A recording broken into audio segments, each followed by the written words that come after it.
BJP నాయకులు కావాలని మునుగోడు ఉప ఎన్నిక తీసుకొచ్చారని మంత్రి శ్రీనివాస్ గౌడ్ ఆరోపించారు.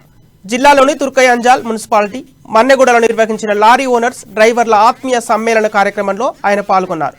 రాష్ట్రంలోని అన్ని వర్గాల అభివృద్ధి లక్ష్యంగా టీఆర్ఎస్ ప్రభుత్వం పనిచేస్తుందని తెలిపారు. లారీ ఓనర్లు డ్రైవర్ల సమస్యలు పరిష్కరిస్తామని హామీ ఇచ్చారు. అప్పుడు లారీ ఉందంటే ఆ వ్యక్తికి సమాజంలో చాలా గౌరవం దక్కేదని గుర్తు చేశారు.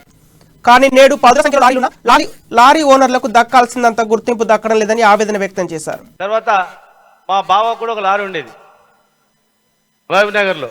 వాళ్ళు లారీ కొనుక్కున్నారంటే మహబూబ్నగర్ జిల్లాలో బంధువులందరూ కూడా లారీ తెచ్చిండు, చాలా గొప్పోడు లారీ ఉంది అని చెప్పి గొప్పగా చెప్పుకునేది అన్నమాట.